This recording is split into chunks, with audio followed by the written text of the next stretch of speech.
تو اس طرح میرے نام پر کبھی چندہ مانگتے ہیں، کبھی فون کرتے ہیں، کبھی فیس بک پہ پیسے مانگتے ہیں۔ بس ان سے اتنا ضرور کہوں گا کہ اس کو یاد رکھیں کہ ایک دن اللہ کے سامنے کھڑے ہونا ہے۔ ہمارے استاد تھے مولانا ظاہر شاہ صاحب رحمۃ اللہ علیہ، تو رائمنڈ میں ہم حیات الصحابہ کا سبق ہو رہا تھا، سخت سردی تھی، ہم نیچے زمین پر بیٹھے تھے، ٹھنڈی زمین تھی، نیچے ایک پھٹی ہوئی چٹائی تھی۔ تو مولانا ظاہر شاہ صاحب رحمۃ اللہ علیہ نے ارشاد فرمایا کہ رائمنڈ کی نسبت کو بیچنا نہیں۔ تو اس وقت مجھے خیال آیا کہ رائمنڈ کی نسبت بیچنے والی چیز کیا ہے؟ نہ کوئی ہمیں جانتا ہے، نہ ہم کسی کو جانتے ہیں، اور یہ حال یہ ہے کہ ایک پھٹی ہوئی چٹائی پر ہم بیٹھے سبق پڑھ رہے ہیں، ٹھنڈی ہوا ہمارا سینہ چیر رہی۔ اس دن مجھے نزلہ ہوا تھا، یہ کوئی 40 سال پرانی بات آپ کو بتا رہا ہوں، 35 سال پرانی، مجھے نزلہ تھا، تو وہ بار بار مجھے ناک صاف کرنے کی ضرورت پڑ رہی تھی، وہ بڑی بری سی حالت تھی۔ تو جو اپنے استاد کی بات سن کر میرے اندر اشکال پیدا ہوا، اس لیے مجھے یہ بات یاد رہے گی، ورنہ کہاں یاد رہتی ہیں چھوٹی چھوٹی بات۔ رائمنڈ کی نسبت کو بیچنا نہیں۔ تو مجھے یہ خیال آیا کہ استاد جی کیا فرما رہے ہیں، اس میں بیچنے والی چیز کیا ہے؟ ہمیں تو اپنوں نے سلام کرنا چھوڑ دیا ہے، تو غیروں کے سامنے ہماری حیثیت کیا ہے؟ لیکن چند سالوں کے بعد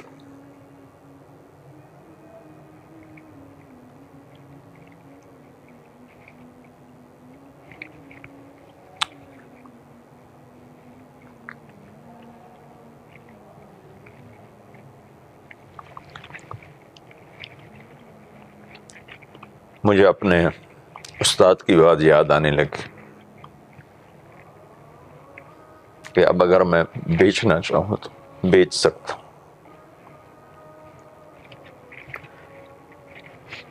تو مجھے وہ جملہ اللہ نے میرے دل پہ نقش کر دیا، میں اسے بھلا نہیں سکتا۔ ایک معاملہ ہے میرا اور میرے اللہ کا، اس میں میرے پاس خیانت ہی خیانت۔ ایک معاملہ ہے میرا اور آپ کا، میں نے آپ کے ساتھ کبھی خیانت نہیں کی، نہ کروں گا۔ اللہ پاک سے ستاری مانگتا ہوں، مانگتا رہوں گا، لیکن بس میں یہ درخواست کروں گا کہ اس طرح جتنا کچھ جہاں سے بھی نظر آئے وہ غلط ہے، وہ جھوٹ ہے، وہ بہتان ہے، اس پر آپ کان نہ دھریں۔ باقی میں فرشتہ نہیں، میں ایک عام انسان ہوں، اور ایک عام درجے کا مسلمان ہوں، خطا بھی کرتا ہوں، نیکی بھی کرتا ہوں۔ خطا ہوتی ہے، اللہ سے معافی مانگتا ہوں، اچھا کر بیٹھتا ہوں تو اللہ سے اس کی قبولیت مانگتا ہوں۔ کبھی کسی کو جس سے عقیدت ہو جائے، محبت ہو جائے، اس کو ایکسٹرا آرڈینری نہیں سمجھنا چاہیے، اسے کوئی سپیریئر یا سپرمین نہیں سمجھنا چاہیے۔ لہٰذا کسی سے محبت اور عقیدت میں اتنا آگے نہ چلا جائے کوئی کہ اس کو وہ بالکل بے عیب سمجھنے لگ جائے۔ میں بھی آپ کی طرح ایک عام مسلمان، عام انسان ہوں، اچھائی اور برائی کا مجموعہ ہوں۔